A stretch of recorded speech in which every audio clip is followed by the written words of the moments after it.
Apa kabar teman-teman? Kembali kami hadir di dalam kasih dari Tuhan Yesus Kristus.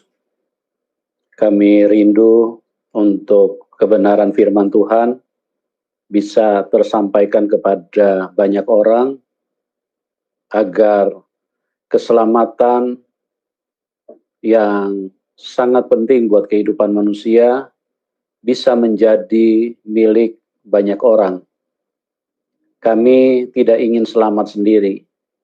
Kami rindu supaya banyak teman-teman juga yang bisa ikut menerima keselamatan yang disediakan Tuhan. Firman-Nya, karena begitu besar kasih Allah akan dunia ini, sehingga Ia mengaruniakan anaknya yang tunggal, supaya setiap orang yang percaya kepadanya tidak binasa, tapi beroleh hidup yang kekal. Keselamatan adalah merupakan hal yang sangat-sangat penting. Jauh lebih penting daripada semua uang yang ada di bank. Karena semua uang yang ada di bank hanya berlaku saat kita menjalani hidup yang sementara. Salam, selamat malam, puji Tuhan.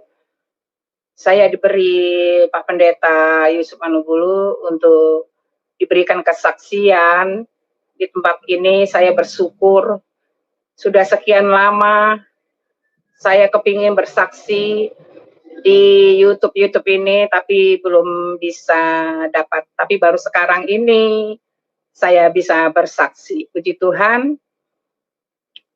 Saya berasal dari Minangkabau, keturunan Sumatera Barat. Tapi setelah orang tua saya menikah, kami semua pindah ke Kota Medan. Kami 8 orang. Saya anak yang ketiga. Puji Tuhan, saya sekolah madrasah Islamiyah dan sekolah umum juga. Kami diajarkan kebenaran di agama saya dulu untuk orang berbuat baik, mengasihi sesama manusia.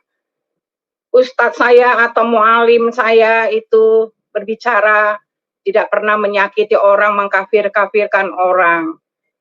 Cuman ustadz saya pernah mengatakan jangan ikuti ajaran baca buku orang Kristen. Karena mereka Tuhannya 3. Tapi bukan mengkafir-kafirkan orang, tidak pernah Ustadz saya mengajarkan seperti itu. Terus, saya selama hidup saya di dalam keislaman, tidak ada pernah damai sejahtera seperti sekarang ini.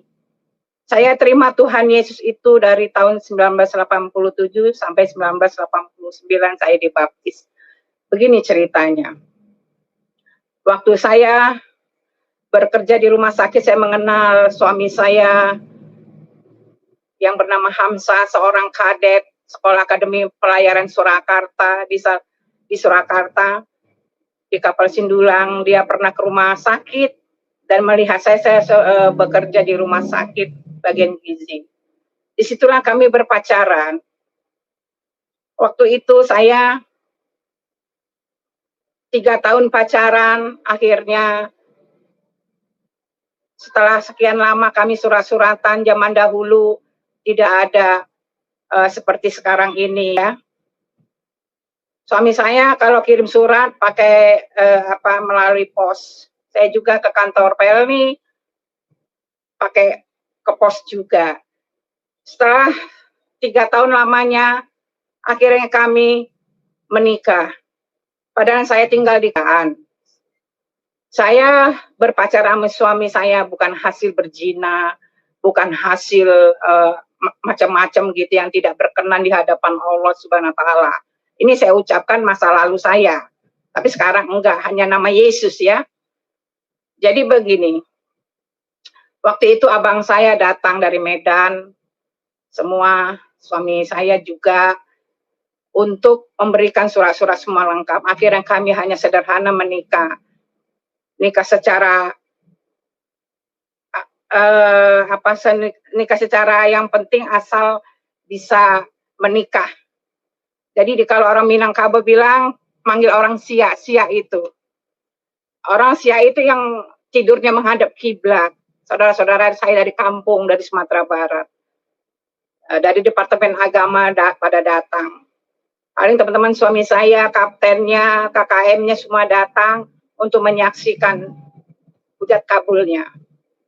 Dengan mahar hanya sebuah Al-Quran dan telekung atau mukena ya, itu saja. Yang penting pernikahan saya itu sah di mata Allah Subhanahu wa Ta'ala. Di Tuhan, setelah saya sampai akhirnya saya 3 bulan di Kota Padang, sebulan kemudian saya hamil, akhirnya suami saya datang ke Kota Medan, menjemput saya mau dibawa ke Jakarta. Saya nggak mau, saya mau di Kota Medan. Jadi akhirnya suami saya mengikuti yang saya mau. Akhirnya suami saya bilang berhenti aja. Karena keluarga kita, papahmu juga tukang kawin. Bapak saya juga tukang kawin. Karena ajaran kita nggak bener. Istri 4, istri bapak saya aja banyak. Ada 6 bapakmu, istrinya ada 4. Lebih banyak saya bilang begitu. Kamu berhenti aja belayar, kita kerja di Kota Medan. Di Tuhan akhirnya suami saya nurut berhenti dari Pelni akhirnya ke Medan, terus saya suami saya cari kerja sampai jadi kuli bangunan, sampai melamar tunggu suami saya nggak sabar sampai anak saya lahir, yaitu namanya Andri. Di Tuhan, karena suami saya nggak betah lagi di Kota Medan, dia kirim surat ke ibunya bilang suruh kembali ke Jakarta. Saya kembali ke Jakarta di tahun 1985, anak saya umur 7 bulan. Setelah itu saya setelah saya punya anak 2, umur 6 bulan anak saya yang kedua, umur 6 bulan, saya lihat ada orang bawa Al-Quran, bawa apa. Saya bilang, Mas ini kadihela. Iya Bu, beli dong Al-Qurannya tapi yang ada arti ya, saya bilang gitu. Iya.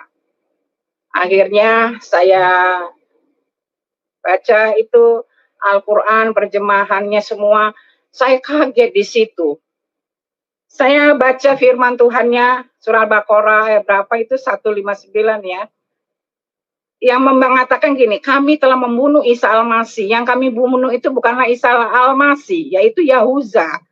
Tapi kami masih dalam keraguan. Jadi saya bingung. Kenapa ini? Kok bisa begini? Allah itu bingung ya. Akhirnya saya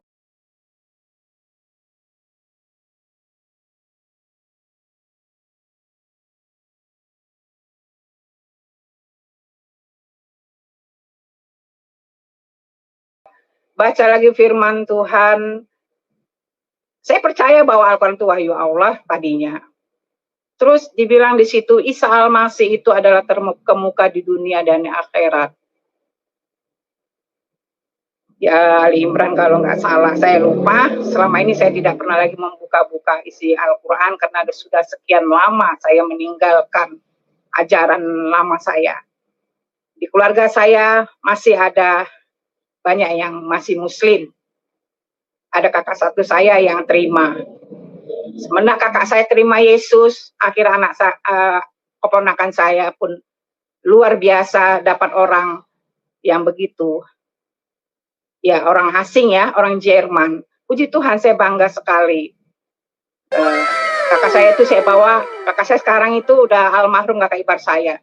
Saya bawa dia ke pendeta Akmal Sani, yaitu orang Minangkabau asli, orang meninjau ya. Puji Tuhan, akhirnya saya baca-baca itu Al-Quran di surat Al-Muminin saya baca. Ini kesaksian saya, kesaksian yang benar. Saya tidak katakan berbohong, ya. Hello, motherfucker. Kalau orang Minangkabau itu Iya di awak indah diurang.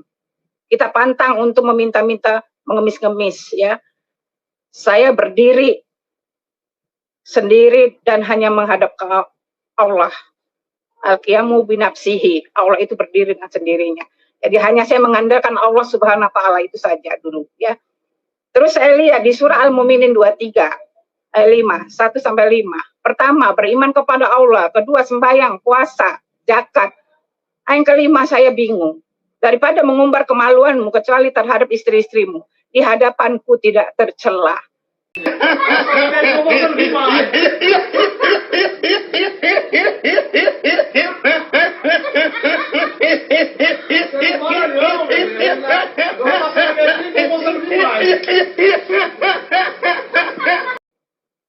Saudara, itulah saya yang dapat membingungkan sekali. Dan di Zukruf 43 ayat 61 sampai 63, Isa Al-Masih memberi pengetahuan hari kiamat. Maka dari itu taatlah kepadaku. Itulah jalan yang lurus. Banyak sekali ayat-ayat yang saya dapatkan, cuma saya lupa. Tentang Ismail. Sebetulnya yang dikorbankan Ismail, anak yang tunggal. Tapi saya lupa ayatnya karena dulu Quran yang sudah stabilo. Saya diambil adik saya, dicuri. Disitulah saya bingung sekali. Isa Al-Masih itu adalah kalimatullah, firman Allah. Isa Al-Masih itu adalah hakim yang adil. Saya nggak pernah menemukan buku hadis Nabi. Tidak pernah. Cuman saya dulu sekolah ngaji itu cuman tajwid, ibadat, riwayat, apa itu, fikih. Itu aja yang diajarkan. Sampai saya suka witir seperti ini, Allahumma shalli ala Sayyidina Muhammad gitu. Wala ali Sayyidina Muhammad sampai 40 kali, kata 40 hari saya dapat pahala.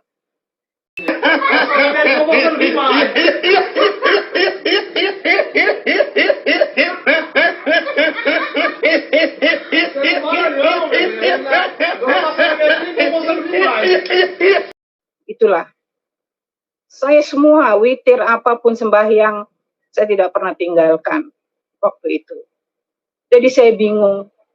Terus saya memperhatikan, saya pergi ke Jakarta, ke Medan, ke Palembang. Saya melihat kok rumah tangga orang Islam ini kok tidak ada yang damai ya, berantem melulu. Kawin sana, kawin sini.